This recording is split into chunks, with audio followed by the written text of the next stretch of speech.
राहुल गांधी जो नेता प्रतिपक्ष है, उनके और कांग्रेस के जबरदस्त जो दबाव पड़ा, उसके कारण से एनडीए गवर्नमेंट को सच्चाई का सामना करना ही पड़ा और आखिर के अंदर जातिगत जनगणना का निर्णय करना पड़ा। ये बहुत ही स्वागत योग्य निर्णय है, परंतु जैसे राहुल जी ने कहा कि दो बातें, एक तो टाइमलाइन मालूम पड़े कि कब तक हो जाएगा, कैसे होगा।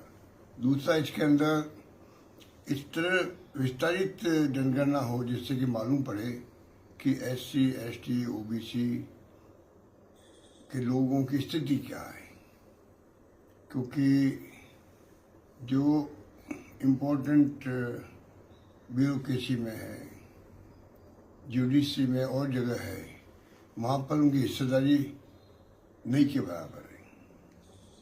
और दूसरी तरफ जो गिग वर्कर्स हैं, 90% लोग जो है उसमें आपको यही गरीब मिलेगा, मजदूर मिलेगा, इन तरह की जातियों के लोग मिलेंगे, एससी, एसटी, ओबीसी के लोग मिलेंगे।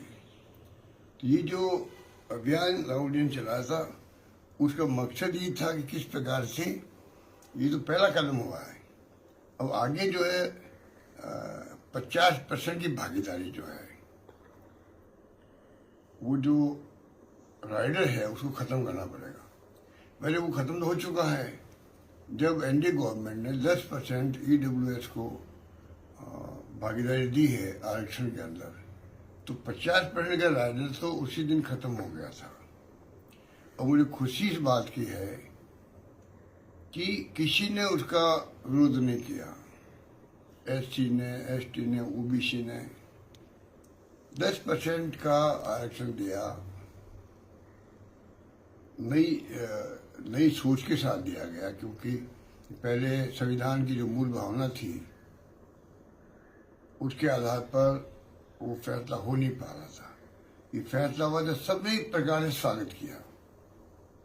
तो आप सोच सकते हो कि देश में आम लोगों का मानस क्या है, चाहे एससी हो, एसटी हो, ओबीसी हो या जनरल कास्ट हो, सब लोग मिलकर रहना चाहते हैं। इसीलिए 10% आरक्षण का जो फैसला हुआ पार्लियामेंट के अंदर, तब किसी ने ऑब्जेक्शन नहीं किया। ये बहुत, मैं उसको स्वागत योग्य कदम मानता हूँ।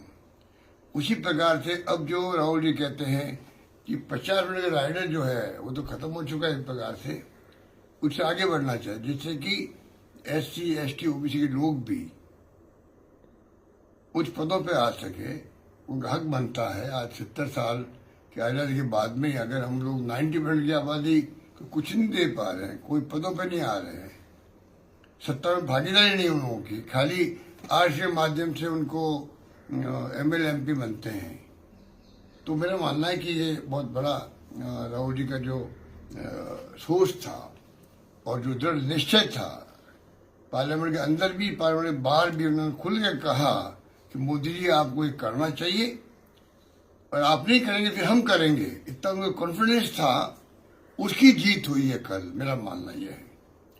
अब जो एक जनरल कास्ट या एडिट पर कह दीजिए आप उनको, उनमें से लोग बैठे हुए सब पदों पर, तो मैं समझता हूँ कि अब लोगों को आशाएं जगेगी, गरीब को, दलित को, पिछड़ों को, ओबीसी के लोगों को। तो मेरा मानना है कि ये लोग जो है नए कॉन्फिडेंस से आगे आएंगे। शिक्षा के अंदर भी, विभिन्न क्षेत्रों के अंदर भी इनकी भागीदारी बढ़ेगी, तो आने वाले जमाने के अंदर ये देश और मजबूत होगा। भारतवर्ष ये मजबूत होगा, एकजुट रहेगा और दुनिया की कोई ताकत जो है इसकी तरफ देख नहीं पाएगी। मेरा मानना है कि